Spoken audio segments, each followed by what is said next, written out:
Hey, and welcome back to my channel. My name's Georgina and I'm a recovered chronic dieter and binge eater turned intuitive eater.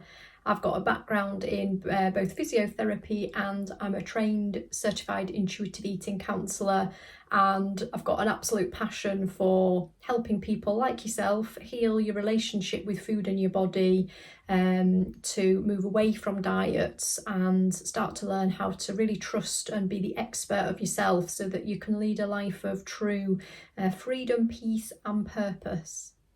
So in today's video, I'll be talking all about the hunger and fullness scale that's used in intuitive eating to help you sort of reconnect back to the hunger and fullness cues that you were born with, so that you can start to become the expert of your own body by listening to and developing confidence with using those, rather than counting calories or restricting and controlling food in order to manage how much you eat. This is a much better approach. It's more empowering and it's more in alignment with you really just feeling at your best and honouring your health fully.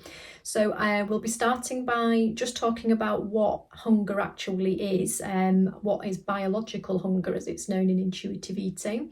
Then I'll be talking about signs of hunger, different physical signs as well as non-physical signs, signs of fullness, and then we'll be going through how to use the hunger and fullness scale, what it's all about, and I'll give you some tips on how to get started with it today, so you can start to practice and rebuild your hunger and fullness cues and move forwards on your intuitive eating journey. So if you haven't done already, please do feel welcome to click the like and subscribe button, and then you will get a notification every time I release a new video all about health, wellness and intuitive eating, of course.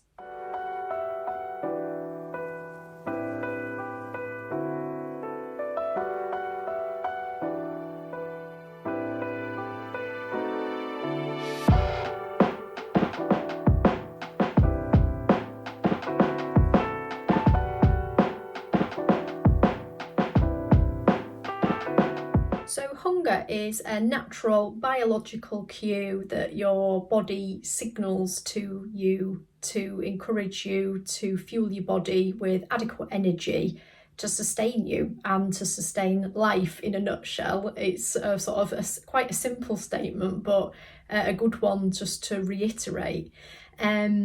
It's really important that we fuel and nourish our bodies when we get signs of biological hunger. Otherwise, we can find that our body goes into starvation mode and we get triggered into what's called primal hunger, where there's a huge drive to eat a large volume of food, and then that contributes to overeating. And that is commonly seen in diets where you restrict foods, and then because you trigger primal hunger, it then causes you to overeat in response to that.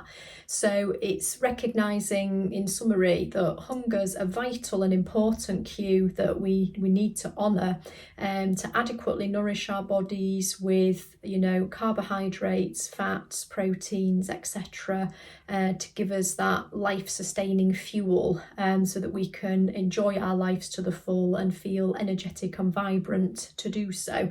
And it's a good thing to have. It's a very good thing to have. And when you start learning to honour those first signs of biological hunger in your body, it really does set the stage for you to rebuild those foundations of trust around your body and food.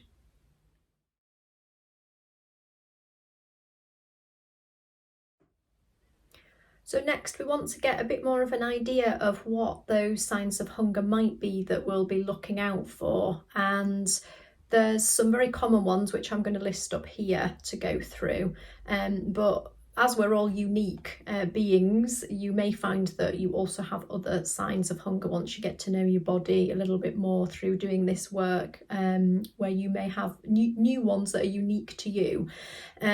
But commonly, the sort of typical signs of hunger that you will notice are felt in the stomach. So those feelings of sort of emptiness, gnawing, gurgling. Sometimes people do get physical sensations of hunger in the throat as well, so that can be a sort of heavy, aching, gnawing sort of sensation. You may find that you get signs of hunger in the head, so that could be cloudy thinking, lightheadedness, headaches, some difficulty concentrating, and you may also notice that you get increased thoughts of food as well. That can be a really helpful sign of hunger. So increased frequency of thinking about food and increased desire to eat can be one of those signs as well. Some people find that their mood becomes a bit more irritable, and they may find that they're not as present, not as connected with the world around them through signs of hunger. Some people use the phrase hangry, so if you notice that you've got really extremely hungry, you may feel particularly irritable. And then the last sign to mention of hunger is energy. So you can just have that real slump in energy when you know that you sort of need to start thinking about taking something on board food-wise. That can range from mild to severe depending on how hungry you've let yourself become. And the final one is a general feeling of overall lethargy. Again, very common sign of hunger. So that's the list there for you to have a think about. Like I said, you might have some more of your own to add.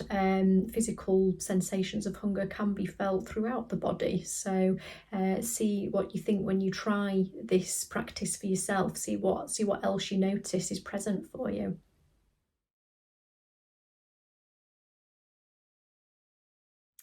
So some common signs of fullness, and again I'll just pop the list up here for you to have a look at, are firstly those general signs of physical fullness in the stomach. So that can range from sort of mild distension to feeling sort of really quite heavy and bloated depending on how much food you've eaten. The feelings in the head around fullness are just perhaps that you have fewer thoughts of food, less desire to eat, and that just diminishes as you take on more food and you've sort of reached that point of satisfaction, for want of a better word. You may notice when you're full that there's a shift in mood, so you may notice that you feel more relaxed, and there's sort of a pleasant feeling around the completion of eating. And then finally, energetically, this can vary. So you may find that fullness you associate with actually feeling re-energized. But you could also, depending on what you've eaten and how much you've eaten, feel quite drowsy after eating.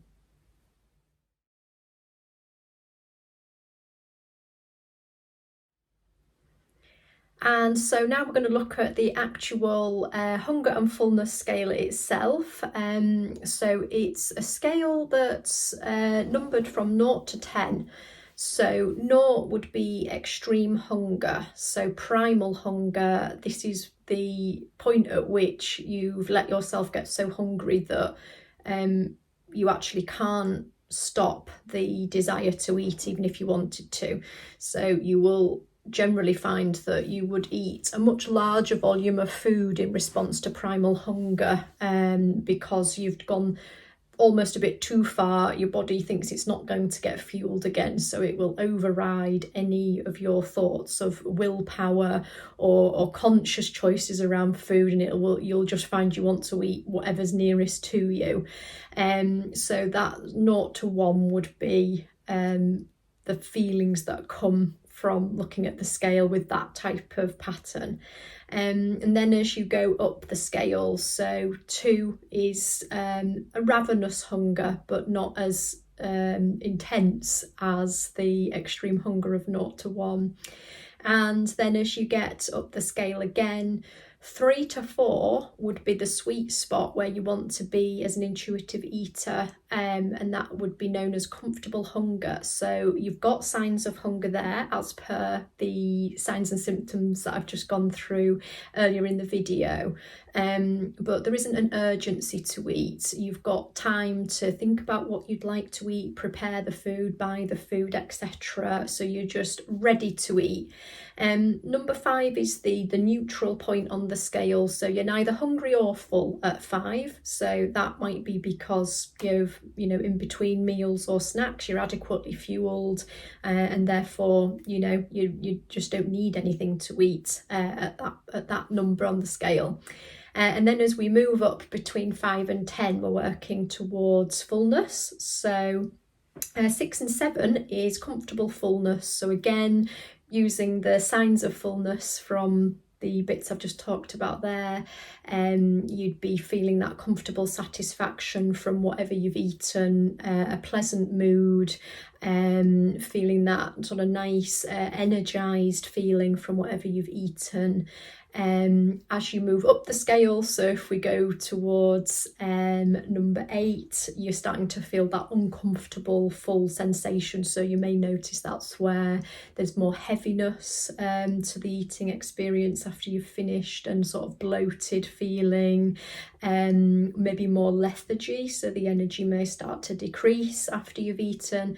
And then as we get towards 9 to 10, that would be extreme fullness. So that's where you've eaten so much, you might feel physically unwell, clothes are feeling very tight. I used to be in this category a lot before I came to this work when I was a chronic dieter.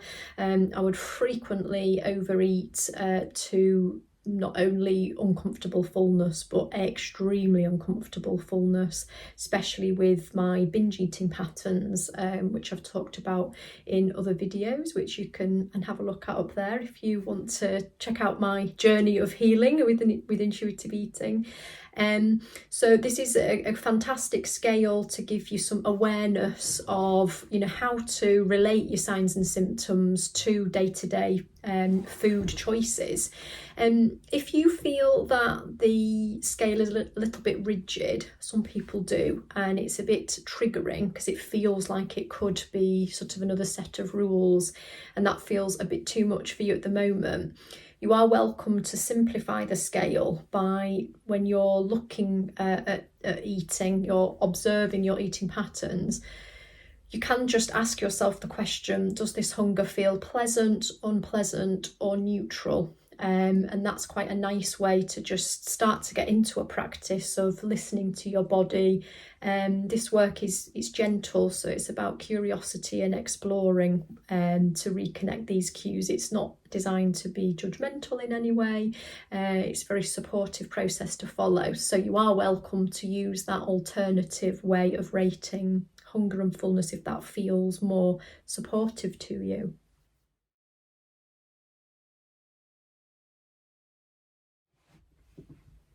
So some tips on how to get started using the hunger and fullness scale, whichever way you'd like to use it, whether you're going to use the numbers or whether you're going to use the pleasant, unpleasant or neutral analogy, is really just to start with one meal a day. So to get to know your body again and to be able to cultivate that practice of listening, and being able to get that feedback to start to understand your body better.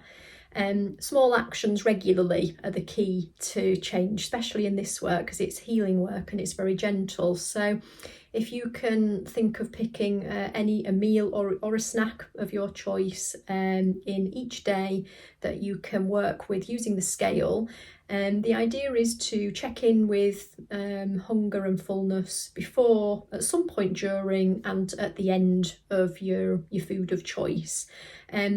It's just for feedback, so it's a journey of exploration and curiosity, not judgment.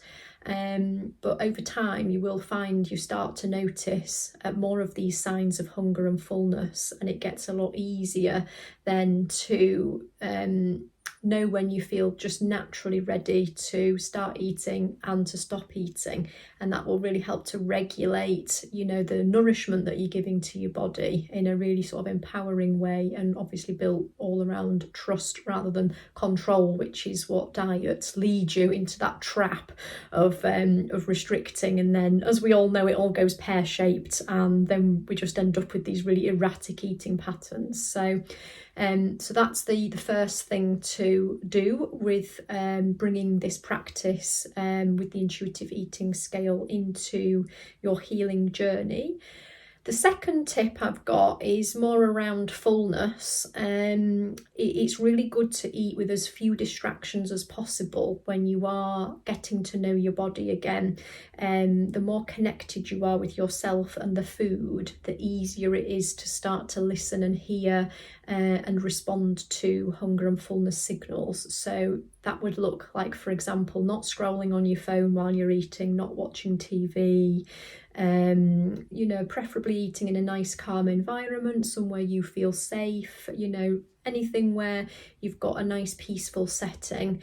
And remember, you're just doing this for one meal a day to start off with, so that should be reasonable to access just a little bit of time in your day that you can prioritise to do this work, and then see how you get on. The timeline that it takes to restore hunger and fullness cues varies from each person. It depends on your background, relationship with food, body, dieting and disordered eating. But the average guideline is from days to weeks and months in the more severe cases, where you're healing any eating disorders that may have been present. But it's really fantastic when you start to get the hunger and fullness cues back in your life. It really is absolutely life transforming, and it's a really reassuring sign when you've been doing diets for a long time that your body actually works. When you get those first cues, those encouraging signs that your body knows what it wants just by you listening to it, it really is wonderful. So do feel welcome to pop a comment in the comment section below if you want to share your experiences with using this scale. I'd love to hear how you're getting on with it and what your thoughts are on it.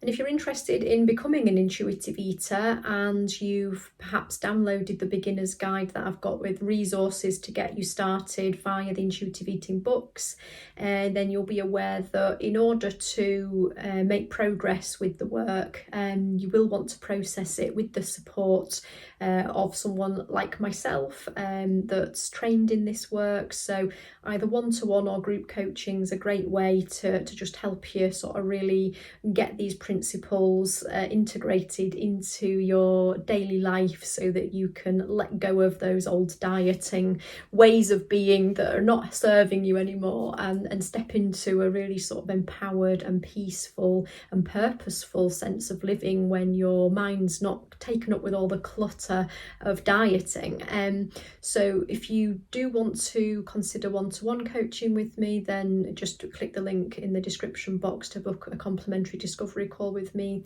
Also, I'm starting group coaching, which I'm very excited about, and that will be commencing on Monday the 19th of June. It's a 12-week programme, no more than 10 clients.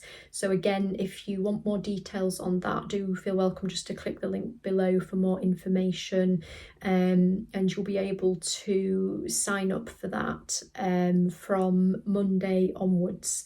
So I hope you've enjoyed this video, and as usual, I will see you in the next one, which will be next week.